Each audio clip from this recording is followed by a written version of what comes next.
అండి, welcome to our channel Tejas పదాల పదనిసలు. ఈరోజు మనం వినబోతున్న సిరీస్ చెలి నీవసమై.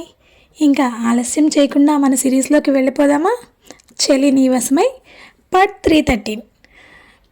తను మాట్లాడుతుంటే మాట్లాడే అవకాశం ఇవ్వకుండా లోచనాని మరో పక్కకి తీసుకెళ్ళిపోయిన బాలుని అనుమానంగా చూస్తూ వాళ్ళ వెనుక వెళ్ళబోయిన అర్హంత్ ఆగిపోయాడు కాసిమ్ని చూసి. ఏంటి కాక, పొద్దున్నే పని లేదా, ఇలా నా వెనక వచ్చావు? కాస్త సీరియస్గానే అడిగాడు అర్హంత్. చిన్నబాబు, నేను రాకపోతే మీ నాన్నమ్మ వస్తుంది. నువ్వు ఎవరికీ చెప్పకుండా ఇలా వచ్చేయం బాలేదు. నీకు నచ్చినంతసేపు ఇక్కడ గడుపు, నేను ఇక్కడే కూర్చుంటాను. మేడం అడిగితే నన్ను తీసుకుని వచ్చారని చెప్పండి. అనవసరంగా గొడవలు ఎందుకు? నేను మిమ్మల్ని ఇబ్బంది పెట్టను, మీకు దూరంగానే కూర్చుంటాను. మీరు ఒంటరిగా ఎవరికి చెప్పకుండా వచ్చిన విషయం ఆవిడికి తెలిస్తే సెక్యూరిటీని తిడుతున్నారు. కాస్త అర్థం చేసుకో చిన్నబాబు అన్నాడు కాసిం నచ్చ చెప్తున్నట్టుగా. నువ్వు మా నాన్నమ్మకి భయపడుతున్నావా? అనుమానంగా చూస్తూ అడిగాడు అర్హంత్. అది గౌరవం చిన్నబాబు, రాజాగారికి నేను ఇచ్చే గౌరవం అన్నాడు కాసిం. ఆ గౌరవం పొందే అర్హత లేని వారికి ఇస్తే దానివల్ల నీకు కూడా విలువ తగ్గిపోతుంది కాసిం కాక అని బాలు వాళ్ళు వెళ్ళిన దిశగా వెళ్ళాడు అర్హంత్. రామయ్య కంగారుగా చూశాడు, కానీ ఆ కంగారుని బయటపెట్టలేదు. కాసిం గురించి అతనికి కూడా తెలుసు, అందుకే గర్భగుడిలోకి వెళ్ళిపోయారు. బాలు ఏమైంది? అతని వెనుక వేగంగా అడుగులు వేయలేక పొట్ట పట్టుకుని కాస్త గాబరాగా అడిగింది లోచన. కాసిం వచ్చాడు, వెనక ఆవిడ కూడా ఉంటే అందుకే పక్కకి తీసుకొచ్చేసాను. ఇబ్బందిగా ఉందా?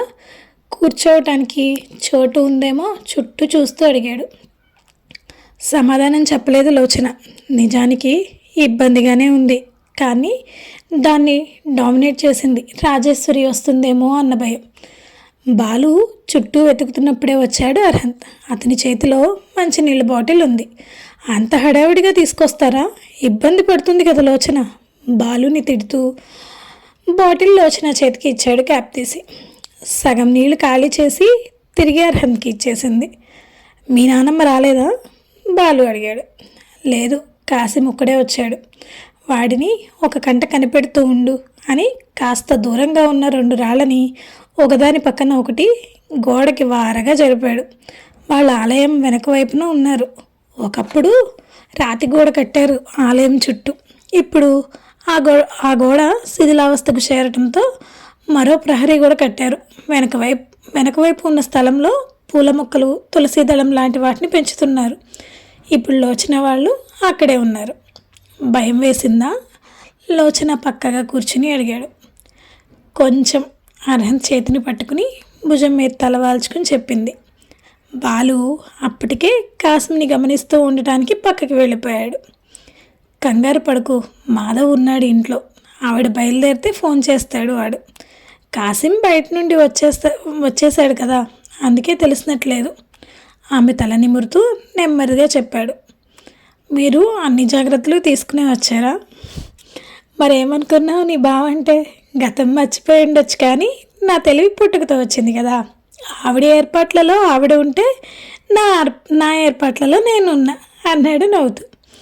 నా బావ సూపర్, మీ తెలివికి ఎవ్వరూ సాటిరారు, ఒప్పుకుంటున్నానులే అని ముద్దుగా ఆమె చేతికి ఉన్న మట్టి గాజుల్ని సవరితీస్తూ, బంగారు గాజులు అందంగా ఉంటాయి నీ చేతికి, ఇవి కూడా బాగున్నాయి, కానీ అవి ఇంకా బాగుంటాయి అన్నాడు నవ్వుతూ. ఇవి శ్రీమంతం గాజులు, మీరు వేసినవే ఉన్నాయి, అందుకే తీయలేదు. వాటిని మురిపంగా చూస్తూ చెప్పింది. శ్రీమంతమా? నేను చేశానా? కానీ ఎప్పుడు? నేను చాలా నెలలు కోమాల్లోనే ఉన్నాను కదా. 5 నెలల్లో చేశారు, మీరే పట్టుబట్టి చేశారు. అసలైతే 9లో చేస్తారు అన్నా వినలేదు. అప్పుడు మళ్ళీ చేసుకుందు. ఇప్పుడు నాకు నిన్ను ఇలా చూడాలని ఉందని ఊరంతా ముక్కును వేలు వేసుకునేలా చేశారు. బంగారు గాజులు వేసుకుంటే ఇవి తక్కువ పడుతున్నాయని వాటిని తీసి మరీ మొత్తం చెయ్యంతా నింపేశారు. 2 చేతులు చూపిస్తూ చెప్పింది. మరి ఇప్పుడు శ్రీమంతం చేసుకోవా అని అడిగాడు. మీరు లేకుండా ఎలా చేసుకుంటాను బావా? నాకేం జరిగినా మీ చేతుల మీదుగానే జరగాలి. నన్ను అమ్మలా చూసుకునే అత్తమ్మ లేదు, మీరు లేకుండా ఎలా చేసుకుంటాను అంది. కానీ నాకు అప్పుడు జరిగిన శ్రీమంతం గుర్తులేదు. ఇప్పుడు నా కోసం మళ్ళీ చేసుకోవచ్చు కదా అని అడిగాడు. భర్తగా మీరు నా పక్కన ఉండాలి, ఇంకా అత్తమ్మ నా పక్కన ఉండాలి. కానీ మీకు నాకు డైవర్స్ అయ్యాయి బావా. ఇప్పుడు మీరు నా పక్కన ఎలా ఉంటారు? ఏడుస్తూ అడిగింది. వాట్? మనకి డైవర్స్ అయ్యాయా? కానీ ఎలా? నేను ఏ పేపర్స్ మీద సైన్స్ చేయలేదు కదా అని అడిగాడు.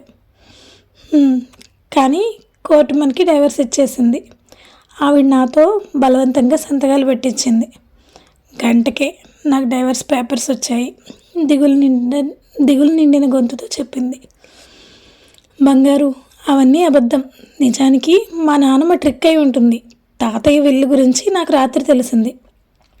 దాన్ని బట్టి మన ఇద్దరికీ పెళ్లి జరిగి పిల్లలు పుడితే ఆ ఆస్తి మొత్తం మా పిల్లలకి వస్తుంది. అలా కాకుండా మనం విడిపోతే ఆ పిల్లలకి ఎలా వస్తుంది? అదంతా నీకు తెలియదు అనుకుని ట్రిక్ ప్లే చేసినట్టుంది నానమ్మ. పైగా నా సైన్ ఫోర్జరీ చేపించి కోర్టు ద్వారా డైవర్స్ తెప్పించినా అవి చెల్లవు బంగారు. అయినా నేను కట్టిన తాళి నీ మెడలో ఉంది కదా, ఇంకా అవన్నీ చెల్లవు. నువ్వు అనవసరంగా వాటి గురించి ఆలోచించుకో. నీ శ్రీమంతం జరుగుతుంది, నేను చేస్తాను అన్నాడు లోచనని సైడ్ నుంచి హ్యాక్ చేసుకుని. ఎలా చేస్తావు బావా? ఆవిడ కళ్ళన్నీ నీ మీదనే ఉంటాయి ఎప్పుడూ కూడా. నీకు నిజం తెలిసిందని తెలిస్తే ఆవిడ ఏం చేస్తుందో అని భయంగా ఉంది బావా నాకు. నేను ఉండగా నన్ను దాటి ఆవిడ నీ ముందుకు రాలేదు లోచన. నీకేం చేయాలో అవన్నీ నేనే చేస్తాను. నా తృప్తి కోసం నిన్ను అలా నిండుగా చూసుకోవాలని ఉంది నాకు. ఈ టెన్షన్స్ అన్నీ నేను భరిస్తాను, నువ్వు రిలాక్స్గా ఉండు. పూజారి తాతయ్యని అడిగి మంచి టైం కనుక్కుంటాను. ఏమేమి తీసుకురావాలో అన్నీ తీసుకొస్తాను. నిన్న మనం కలిసాం కదా, అక్కడికి వస్తాను, నువ్వు టెన్షన్ పడకు అన్నాడు. సరే బావా, నువ్వు హైరానా పడకు. కావాలంటే నేను బాలుతో చెప్పి మరోసారి శ్రీమంతం చేపించుకుంటాను, అప్పుడు నువ్వు చూస్తావు కదా అంది. ఒక్క నిమిషం ఆగు అని ఆలోచించి, ఒక పని చేయి, నువ్వు బాలుతో మాట్లాడు, అలానే తాతయ్యని ఇంటికి వచ్చి నానమ్మకి వచ్చి చెప్పమని చెప్పు. వద్దు బావా, అది మరింత ప్రమాదం. ప్లీజ్ నువ్వు ఇలాంటి ప్లాన్స్ చేయకు అంది కంగారుగా. లేదు లోచన, ఆవిడ చేతుల మీదగానే నేను అనుకున్నది జరిగేలా చేస్తాను, నువ్వు భయపడకు. ఈరోజు మధ్యాహ్నం అంటే ఆలయం పూజలు అయ్యాక ఇంటికి వెళ్ళటానికి ముందు మా ఇంటికి వచ్చి నానమ్మతో మాట్లాడాలి. కేవలం ఆవిడికి చెప్పడానికి మాత్రమే. ప్లీజ్ బంగారు, నేను చెప్పినట్టు చేయమని చెప్పు బ్రతిమలాడాడు అర్హంత్. బావా, ఇదంతా అవసరమా? ఆవిడ గురించి నీకు తెలియటం లేదు. ప్లీజ్ బావా అంది. మనల్ని ఇంత టెన్షన్ పెడుతుంది కదా, మరి తనని కూడా టెన్షన్ పెట్టాలి కదా మనం అన్నాడు అర్హంత్. వద్దు బావా, నాకు ఇష్టం లేదు. ఆవిడ ఖచ్చితంగా రాదు. అలా రాకుండా ఉండటానికి ఏం చేయడానికైనా వెనకాడదు. నచ్చ చెప్తున్నట్టుగా చెప్పింది. నో లోచన, నేను చెప్పినట్టు చెయ్యి, ఇంకేం మాట్లాడుకు కాస్త గట్టిగా చెప్పాడు. ఇంకా ఏం మాట్లాడలేకపోయింది లోచన. నాకు తెలుసు లోచన, నువ్వు బాధపడతావని, కానీ కొన్ని ఆవిడకు తెలియాలి కదా, అందుకే నేను చెప్పినట్టు చెయ్యి అన్నాడు ఆమె చేతిని పట్టుకుని నిమురుతూ. లోచన తల ఊపింది కానీ ఏం మాట్లాడలేదు. సరే, నా కోసం ఈరోజు ఏం తీసుకొచ్చావు అని అడిగాడు. నువ్వు వస్తావని నాకు తెలియదుగా బావా, నేనేం తీసుకురాలేదు అంది. నేను తీసుకొచ్చాను అంటూ తన పాకెట్లో ఉన్న చాక్లెట్ తీసి లోచన ముందు పెట్టాడు. ఎక్కడి నుండి తెచ్చావు బావా నవ్వుతూ అడిగింది వాటిని తీసుకుంటూ. దారిలో చిన్న షాప్ కనిపించింది. నీకోసం ఏం తీసుకోవాలో నాకు తెలియలేదు లోచన, దారిలో వస్తుంటే కనిపించాయి, నీకోసం తీసుకొచ్చాను అన్నాడు. నువ్వు నాతో ఇలా ఉంటే చాలు బావా, నా కోసం ఏం తీసుకురావాల్సిన అవసరం లేదు అంది ఒక చాక్లెట్ తీసి నోట్లో వేసుకుని కళ్ళు మూసుకుని దాని రుచిని ఆస్వాదిస్తూ. లోచన వైపు చూశాడు అర్హంత్. తను తెచ్చింది చిన్న చాక్లెట్. మొత్తం కలిపి 10 రూపాయలు విలువ చేయవు. అయినా కూడా ఆమె వాటిని అపురూపంగా గుప్పిటి బిగించి పట్టుకుంది. ఎక్కడ కింద పడిపోతాయో అన్నట్టు. వాటి రుచి ఎలా ఉన్నా తనకి ఆ రుచి బాగా నచ్చినట్టు ఆస్వాదిస్తుంది. ఎన్ని కష్టాలు పడింది చిన్నప్పటి నుంచి, కానీ తాళి కట్టాను అన్న ఒకే ఒక్క కారణంతో నా మీద ఇంత ప్రేమను పెంచుకుంది. ఈ ప్రేమకి ఏమిచ్చి రుణం తీర్చుకోగలను? మా నానమ్మ అన్ని బాధలు పెట్టినా వెనక్కి అడుగు వేయకుండా నా కోసం నిలబడింది. ఆఖరికి భర్తని అయినా నన్ను ఇలా దొంగచాటుగా కలవాల్సి వస్తుంది. అయినా ఒక్క మాట కూడా మాట్లాడలేదు. ఈ టైంలో నాతో ఎక్కువగా గడపాలని ఉంటుంది కదా, అదంతా తను మిస్ అయిపోయినా ఒక్క క్వశ్చన్ కూడా వేయలేదు. ఎంత మంచిదో నా బంగారం అనుకున్నాడు మనసులోనే. చిన్నప్పుడు బాలు తెచ్చేవాడు, పెద్దయ్యాక బాలు సిటీకి చదువుకోవడానికి వెళ్ళటంతో అక్కడి నుంచి తేవటం మొదలుపెట్టాడు. ఆ తర్వాత నువ్వు కూడా తెచ్చావు ఒకసారి, మళ్ళీ ఇప్పుడే తింటున్నా చాక్లెట్స్ అర్హంత్ చేతిని పట్టుకొని చెప్పింది. తెప్పిస్తానులే, మాధవ్ ఉన్నాడు కదా, వాడితో పంపిస్తాను, ఇంకేం కావాలో చెప్పు అన్నాడు. నీతో గడిపే ఈ టైం చాలు బావా, ఇప్పుడు ఎక్కువగా ఏం తినలేకపోతున్నాను. అయినా మాధవ్ అన్న వస్తువు నా కోసం చాలా తెచ్చాడు, ఇప్పుడు ఇంకేం అవసరం లేదు అంది. వీడు గుడ్ బాయ్నా, నేను పడుకొనిస్తున్నాడా అని అడిగాడు. అల్లరి చేయడు, మీలా నా కంఫర్ట్ చూస్తాడు, పొట్ట మీద చిన్నగా నిమురుకుంటూ చెప్పింది. బాలు సిగ్నల్ ఇవ్వడంతో సరే ఇంక నేను వెళ్తాను, జాగ్రత్తగా ఉండు అన్నాడు. మీరు కూడా జాగ్రత్త అని చెప్పింది. చీరని పక్కకి తప్పించి పొట్ట మీద ముద్దు పెట్టి బాయ్ అని చెప్పి కష్టంగానే అక్కడి నుంచి వెళ్ళాడు. గోడ దాటి గుడి ప్రాంగణంలోకి వచ్చేసరికి బాలు గోడ అవతలికి వెళ్ళిపోయాడు. కాసిం అప్పుడే అటువైపు వచ్చాడు. అర్హంత్ కనుబొమ్మలు ముడివేసి చూడటంతో, అలా చూడకు చిన్నబాబు, నువ్వు ఇలా వచ్చి చాలాసేపు అయ్యింది కదా, ఒకవేళ ఏమన్నా ఇబ్బంది ఎదురైందేమో అని ఇలా వచ్చాను అన్నాడు. ఏం లేదు కాక, ఇక్కడ గోపురం మీద కనిపిస్తున్న ఆ శిలలు చూస్తుంటే ఏదో గుర్తొస్తుంది, అందుకే చూస్తున్నా. కాక నేను ఇక్కడికి రెగ్యులర్గా వస్తూ ఉంటానా, నాకు ఇక్కడ ఉంటే చాలా పీస్ఫుల్గా ఉంది, అసలు టైమే తెలియటం లేదు అన్నాడు. చిన్నబాబు, ఎప్పుడూ వస్తూనే ఉండేవాడివి, నువ్వు చిన్నమ్మ కలిసి పూజలు కూడా చేసేవాళ్ళు అని ఫ్లోలో నిజం చెప్పేశాడు.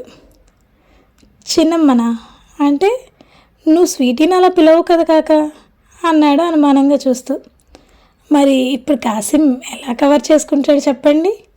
అర్హంత్ ఆశపడినట్టు లోచనకి మరోసారి శ్రీమంతం చేస్తాడా? రాజేశ్వరీదేవి సైలెంట్గా చూస్తూ ఉంటుందంటారా? ఇవన్నీ తెలుసుకోవాలి అంటే మన సిరీస్ని ఫాలో అవ్వాలి. ఈ సిరీస్ మీద మీ అభిప్రాయం ఏంటో కామెంట్స్ రూపంలో తెలియచేయండి. మా వీడియో కనుక మీకు నచ్చినట్టయితే లైక్ చేయండి, కామెంట్ చేయండి, సబ్స్క్రైబ్ చేయండి, బెల్ కొట్టండి.